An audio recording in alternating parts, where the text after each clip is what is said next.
Usually a broken economy is, it's kind of like a broken bone. Yeah. An X-ray shows the fracture, the central bank applies like a monetary cast, and over time it just heals. Right. You can clearly see the mechanics of the trauma and the recovery. Exactly. But right now, we're looking at an X-ray where the patient has this massive geopolitical fracture in the Middle East, a monetary hemorrhage in Washington, and on top of all that, $100 billion artificial intelligence brain implant happening all at the exact same time. Yeah, the diagnostic machine is just completely broken today. It really is. So today, Tuesday, April 21st, 2026, we're basically throwing out the textbook. We have to. It is the absolute definition of a bimodal market right now. We are staring at this incredibly fragile, unprecedented equilibrium. So what does that actually look like for you looking at the data? Well, on one side of the spectrum, you have these historic structural, geopolitical, and monetary risks, right? Just ripping through the physical supply chain. But then on the other side, You've got record-breaking corporate profits. exactly, record profits, and these hyperscalers just spending capital at a velocity that completely defies economic gravity. There is zero middle ground anymore. You are either riding the absolute bleeding edge of the AI capital expenditure supercycle, or, well, you're getting physically crushed by the cost of diesel and capital. Which is exactly why you, the listener, need to dig into this specific stack of live market dispatches and strategy reports with us today. Because whether you're actively repositioning, a 9-figure institutional portfolio, or you're just trying to map out why your morning coffee and airline tickets are suddenly wildly expensive. The blueprint is in these sources. Right, and the through line connecting all this chaos, it starts at the most vulnerable physical choke point on the planet. The Strait of Hormuz. The Strait of Hormuz. Yeah, it's essentially the central nervous system of global market anxiety right now. And the mechanics of what is happening there, it fundamentally rewrites the inflation narrative for the rest of the year. So looking at the raw diplomatic dispatches we have, the timeline is compressing really rapidly. We have an escalating conflict between the U.S. and Iran. Right, and the triggering event there was the U.S. seizing that Iranian-flagged cargo vessel. Yeah, citing blockade evasion. And then Iran retaliated by effectively closing the strait to all commercial maritime traffic. Which is a massive escalation. Huge. And the immediate pressure point is this ceasefire deadline that's looming tomorrow, Wednesday, April 22nd. President Donald Trump has issued statements indicating that if a comprehensive agreement isn't formalized by that deadline, Iranian infrastructure is at risk of military targeting. Yeah, specifically designating power generation plants and bridge networks. Exactly. And the diplomatic off-ramps are just systematically closing. Like Vice President J.D. Vance was scheduled to route through Islamabad to initiate a secondary channel of negotiations. Which would have basically acted as a de facto extension of that Wednesday ceasefire. Right, but that trip has been paused. The State Department cited a lack of verifiable commitment from Tehran.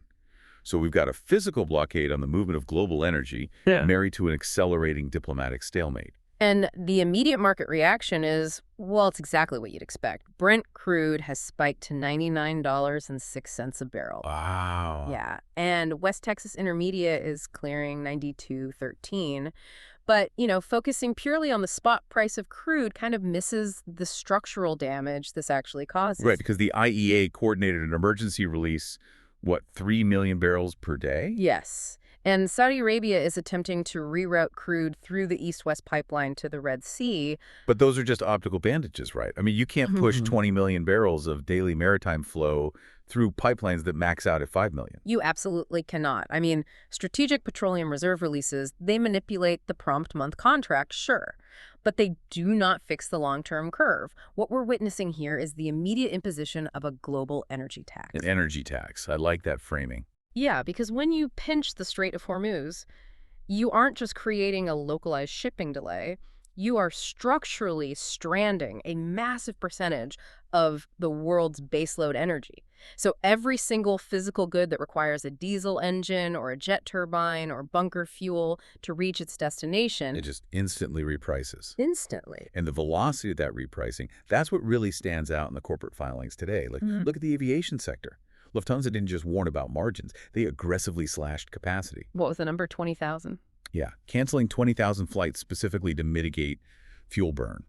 And then Alaska Air Group went a step further. They completely withdrew their full-year profit guidance. Wow, just entirely pulled her Entirely. here. They basically told Wall Street that the volatility in the jet fuel crack spread is so violent, they literally cannot accurately project their operating margins for the next 3 quarters. And that energy tax, it bleeds directly into the soft commodities market too, which fundamentally alters, just the baseline cost of existence for people.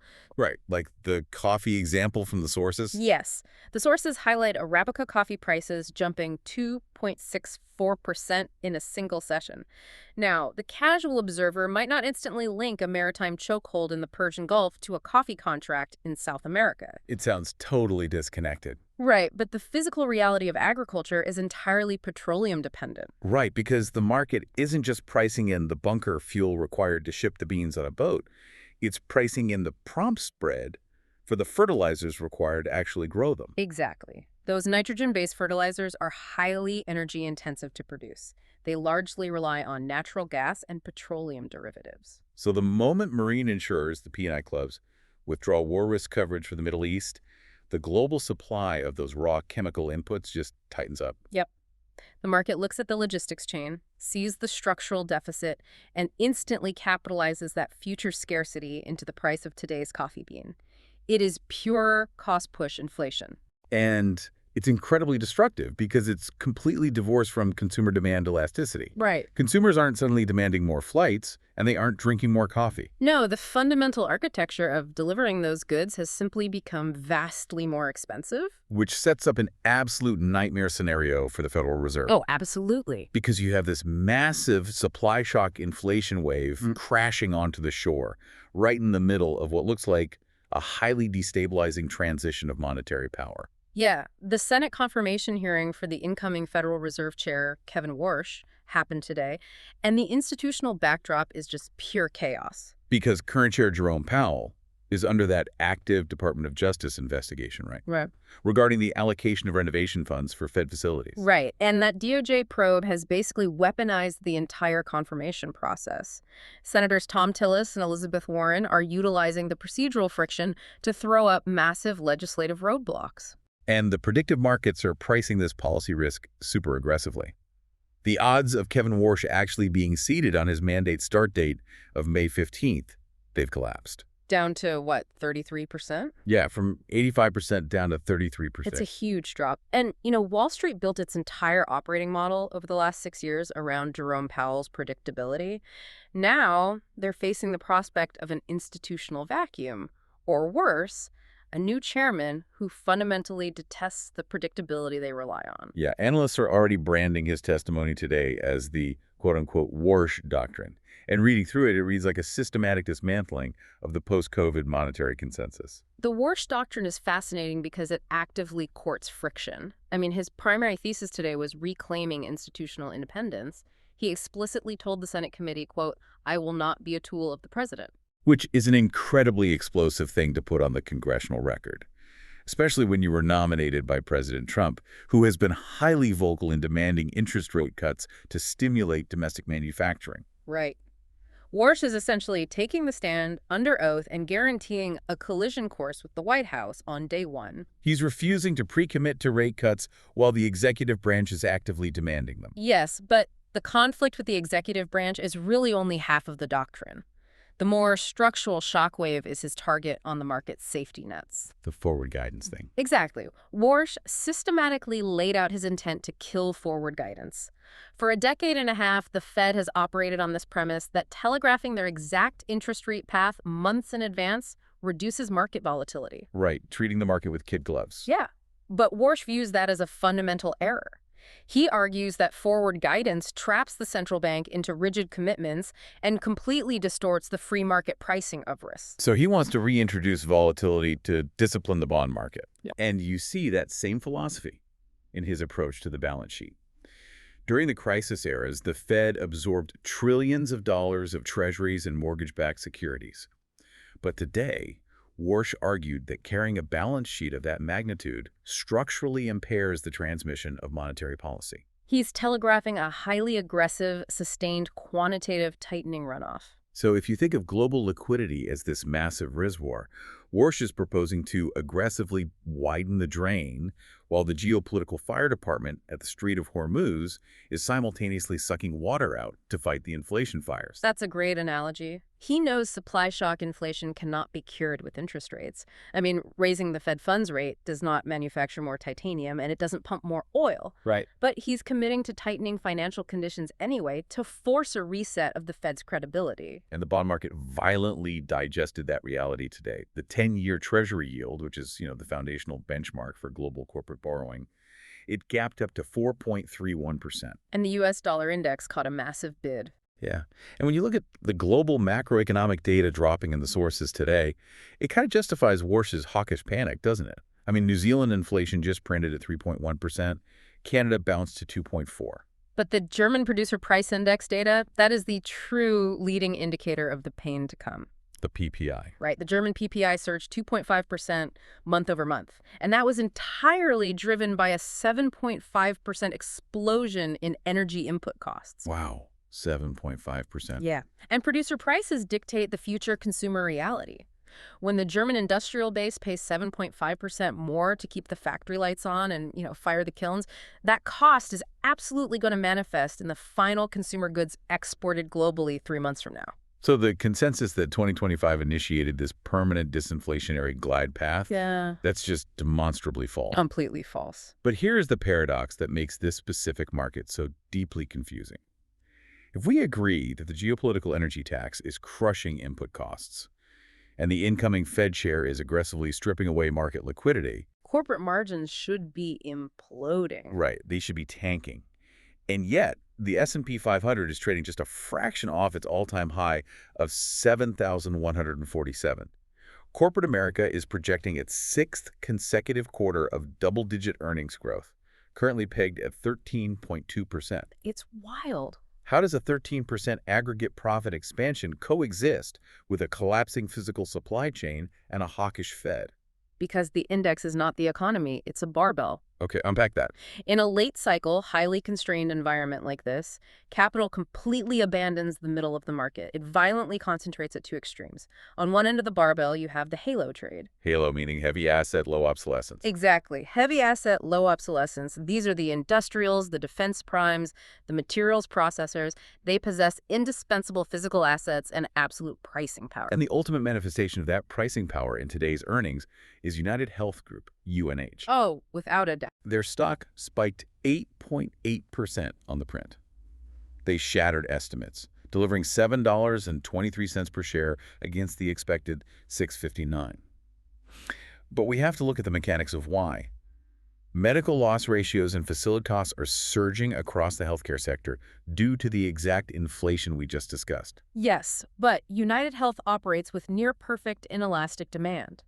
In a high inflation environment, they simply adjust their actuarial models and they pass the entirety of that underlying cost increase onto the corporate client and the consumer via higher premiums. They just raise the price. Right.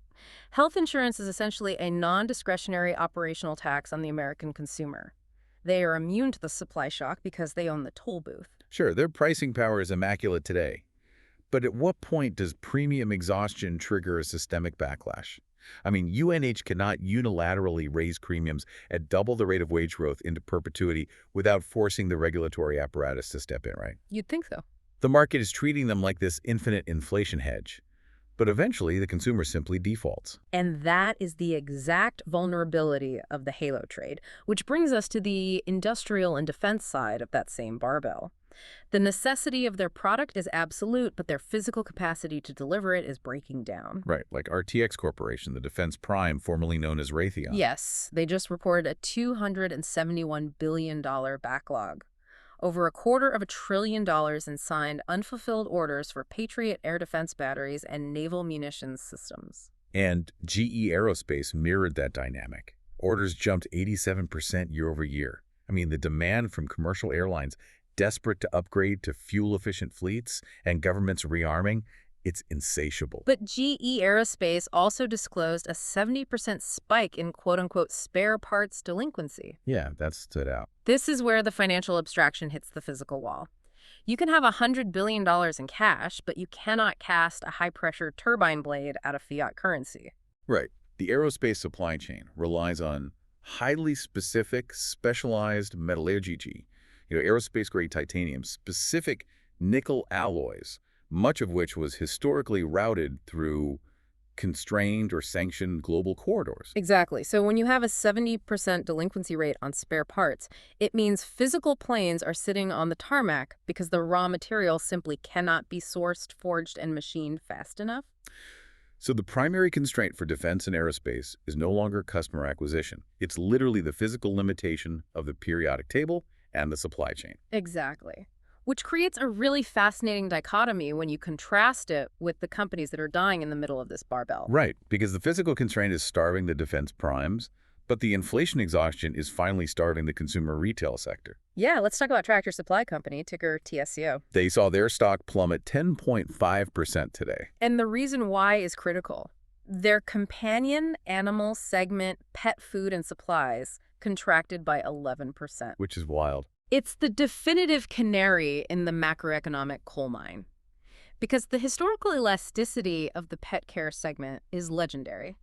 Over the last decade of sort of premiumization, data consistently showed that middle-income consumers would trade down their own grocery proteins before they stopped buying premium kibble and joint supplements for their dogs. They'll eat ramen before the dog eats cheap food. Exactly. But that psychological floor just collapsed. Because the consumer is paying the 8% premium hike to United Health, they are absorbing the 15% surge in fuel costs dictated by the Strait of Hormuz, and the math finally just broke. The 11% drop in companion animal sales tells us that the middle-class household has officially exhausted its pandemic-era savings buffer. They've maxed out their credit utilization. They are finally capitulating. They are, and this is where the bimodal reality is just incredibly striking. The physical economy is constrained by titanium shortages, choked maritime straits, and a completely tapped-out consumer. But capital is entirely bypassing that friction by flooding into the digital end of the barbell. The hyperscalers. Yes. They are operating in a reality that seems completely immune to physical limits. We're talking about the trillion-dollar sandbox. Today's dispatches outline a seismic shift in the AI infrastructure landscape. Amazon and the AI foundational model builder Anthropic formalized a massive strategic alignment. And the numbers are staggering. Amazon is injecting $5 billion of immediate capital into Anthropic, with mechanisms to scale that up to $25 billion. But the structure of the deal is what changes the game. In exchange, Anthropic is legally committing to spend $100 billion on Amazon's AWS cloud infrastructure over the next 10 years. Which is the definitive signal that we have moved past the initial GPU acquisition phase of the AI supercycle. Right, where everyone was just scrambling to buy off-the-shelf NVIDIA silicon. Exactly. For the last 3 years, if you had H100s, you had a business. But the hyperscalers, Amazon, Google, Microsoft, they've realized that relying on a third-party vendor for their core compute architecture ultimately destroys their long-term margin profile. So they're verticalizing the entire stack. This $100 billion commitment isn't Anthropic renting NVIDIA chips located in Amazon data center. This capital is heavily earmarked for Amazon's proprietary, custom-designed silicon. Specifically, their Trainium 3 architecture. Right. It's a closed-loop vendor lock-in. Amazon provides the venture capital. Anthropic uses that capital to train their frontier models exclusively on Amazon's custom silicon, which in turn optimizes Amazon's chips, creating this massive proprietary moat. And it fundamentally reshapes the capital expenditure cycle. I mean, Amazon's CapEx budget for 2026 is projected at a staggering $200 billion, up from $131.8 billion in 2025. They're pouring the GDP of a small nation into data centers, cooling infrastructure, and custom logic boards in a single 12-month window. And the ripple effects of that $200 billion are creating entirely new classes of mega-cap companies, like Astra Labs, ticker ALA. Yeah, they surged over 9% purely on the periphery of this Amazon Anthropic news. And it all comes down to the physics of moving data. When you rack up tens of thousands of proprietary Trainium chips, the bottleneck is no longer just processing power. It is signal degradation. The networking fabric. Exactly. As you push data at 800 gigabits per second across a motherboard, copper interconnects hit a wall of physical resistance. So Astra Labs dominates the market for PCIe retimers and advanced optical interconnects. They essentially manufacture the signal amplifiers that allow these massive clusters of distinct silicon to function as a single, unified supercomputer. And without that connectivity fabric, the custom silicon strategy completely falls apart. So while the physical economy is literally battling over control of maritime straits to move crude oil, the digital economy is battling over PCIe retimers to move data. It's incredible. But it isn't just about building the hardware infrastructure right. It's about forcing the legacy corporate world to actually use it. Like OpenAI's announcement today regarding Codex Labs, that's the inflection point where AI moves from a speculative consumer novelty to mandatory enterprise plumbing. Yeah. OpenAI partnering with global integration behemoths like Accenture and Cognizant is a structural assault on the legacy software as a service model, because Codex Labs isn't a chatbot. No. It is a deployment mechanism designed to hardwire AI code generation and system management directly into the antiquated, monolithic IT architectures of Fortune 500 companies. It's the automation of the implementation layer. OpenAI knows that a massive enterprise isn't going to just rip and replace their entire backend because ChatGPT wrote a good script. Obviously not. Right. So by leveraging the thousands of consultants at Accenture, they are building an integration army to embed their models into the actual vascular system of global commerce. If your company does not adapt this custom infrastructure, your operational overhead will just render you obsolete against competitors who do. Which perfectly explains the aggressive, defensive maneuvering we are seeing in the corporate strategy briefings today. Every legacy board of directors is looking at this bimodal reality, the crushing physical inflation on one side and the mandatory hyper-expensive AI upgrade cycle on the other, and realizing their current operating models are completely unsustainable. Yeah, the wave of strategic retreats and leadership overhauls we're tracking is entirely about margin preservation. And the highest profile casualty of this transition is in Cupertino. Apple. After the bell today, Apple dropped a succession bombshell. Tim Cook is officially stepping down as CEO on September 1st, 2026, transitioning to executive chairman.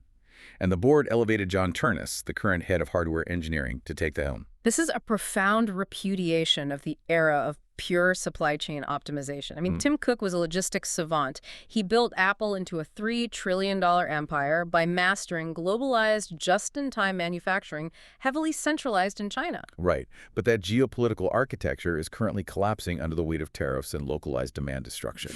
But there is a massive flaw in assuming a hardware engineer can solve what is essentially a geopolitical and data sovereignty crisis. Right, because yes, John Ternus oversaw the brilliant transition to the M-series architecture in the Vision Pro.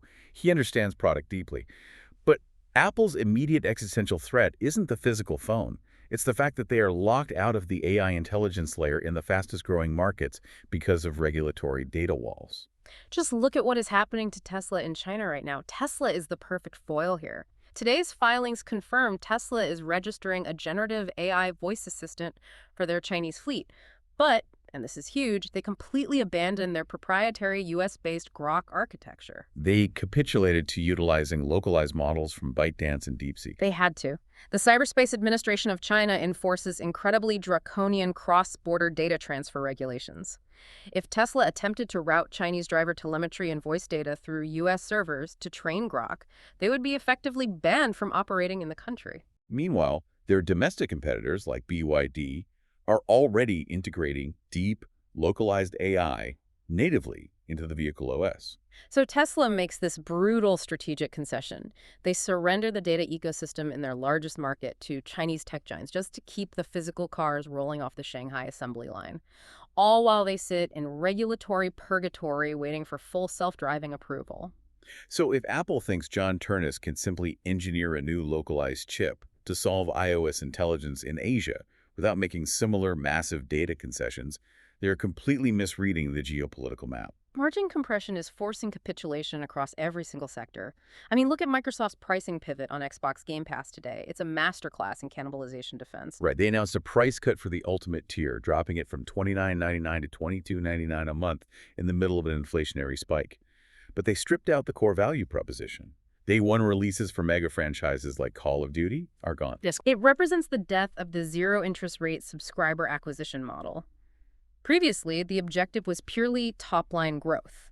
Acquire users at any cost by giving away the crown jewels. But when the cost of capital speaks, and you have $70 billion in Activision acquisition debt sitting on the balance sheet. You have to prioritize immediate cash flow over deferred subscriber lifetime value. Exactly. They ran the analytics and realized that launching Call of Duty on a subscription tier completely destroyed the high-margin retail sales window. Because diehard players will gladly pay the $70 upfront premium. Right. So Microsoft is intentionally degrading the subscription product to force those users back into the transactional retail funnel to capture that initial, highly lucrative cash surge. Only after that retail wave crashes will the title migrate to the subscription service. It is a ruthless defense of unit economics. And that ruthless defense of unit economics brings us to the logistics space, where the physical constraints of fuel and labor are forcing massive structural pivots. Look at the capital Uber is deploying into Lucid Motors today. Right. Uber is tripling its investment stake to $500 million, specifically funding the development of 35,000 custom-built robotaxis on Lucid's upcoming midsize platform. Because Uber is attacking its largest variable cost, the human driver. In an environment where wage inflation is sticky and the cost of vehicle acquisition is prohibitive for the gig worker, Uber's platform economics just hit a ceiling. Right, so by financing a dedicated autonomous fleet built on Lucid's hardware, they are attempting to vertically integrate the actual transportation asset.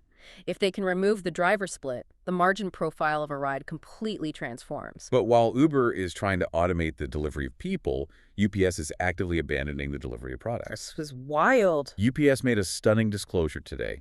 They're deliberately shedding 50% of their Amazon delivery volume. It seems so counterintuitive to walk away from the largest e-commerce pipeline in the world. But when you look at the road density analytics, it makes perfect sense. Delivering a cheap, low-margin phone case to a residential cul-de-sac is the most inefficient, capital-intensive mile in logistics. Especially with jet fuel and diesel costs exploding due to the Hormuz tax. Subsidizing Amazon's last-mile delivery is a fast track to insolvency. So UPS recognized the margin destruction and pulled the plug. And they pivoted that capacity directly into reverse logistics. They are aggressively scaling their Happy Returns subsidiary, expanding to 10,000 consolidated drop-off locations. Because the economics of returns are brilliant. Instead of driving the brown truck to 50 different houses, they force the consumer to do the first mile of logistics. You drive your return to a consolidated hub. UPS takes 50 returns, packs them into a single bulk container, and ships it back to the warehouse on a single truck. The fuel burn plummets, the labor hours collapse, and the margin per item skyrockets. And UPS isn't just optimizing routes. They are aggressively clawing back capital from the government. The sources outline a joint lawsuit filed by UPS and FedEx utilizing the International Emergency Economic Powers Act, or IEEPA.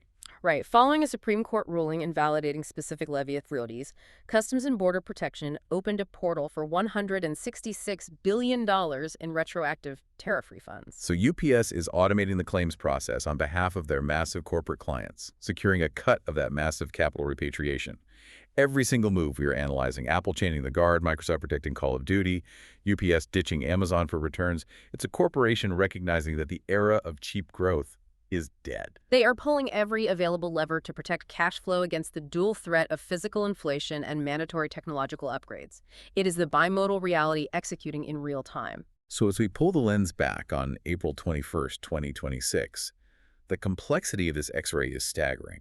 We have the geopolitical fracture at the Strait of Hormuz dictating a structural energy tax that is breaking the profit models of airlines and driving up the costs of global agriculture. We have a Federal Reserve on the brink of an institutional civil war, with Kevin Warsh vowing to drain liquidity and embrace volatility, ignoring the political demands of the executive branch and abandoning the safety net of forward guidance. We see a corporate landscape violently split. The defense and healthcare giants possess absolute pricing power, but face the hard limits of physical manufacturing and consumer exhaustion. Meanwhile, the digital hyperscalers are deploying hundreds of billions of dollars to build a bespoke, custom silicon ecosystem entirely decouples from the friction of the physical world. And the sheer velocity of that digital infrastructure build-out is, it's what I keep returning to. We spent a significant portion today analyzing the Strait of Hormuz. The panic surrounding that physical choke point exists because the global economy requires the continuous, uninterrupted flow of crude oil to function. The geography dictates the vulnerability. Right. But look at the architecture of the capital flowing into the AI sector. Amazon, Anthropic, OpenAI, they aren't just building software. They are building the foundational compute layer that every major global enterprise and eventually every sovereign government will require to operate. They are centralizing the production of intelligence. Which leaves us with a critical structural question to evaluate as this cycle matures. 10 years from now, will the new Strait of Hormuz be digital? Oh, wow. If advanced compute becomes the ultimate indispensable global resource, the raw material required to run logistics, synthesize pharmaceuticals, and manage national defense grids, what happens when the supply of that compute is geographically or corporately bottlenecked? Will we see the emergence of compute blockades? If a single nation-state or a cartel of hyperscalers achieves monopoly control over the proprietary data centers and the optical interconnects required to generate that digital baseload, they control the global economy. If they pinch that digital fuel line, the resulting economic paralysis and inflation would make today's maritime energy tax look entirely manageable. Absolutely. The geopolitical battlegrounds are actively migrating from maritime straits to semiconductor foundries and hyperscale server farms. It is the ultimate bimodal shift, and it is happening right in front of us. To everyone listening, keep exploring the sources, keep aggressively challenging the consensus, and most importantly, stay insanely curious. We will catch you on the next deep dive.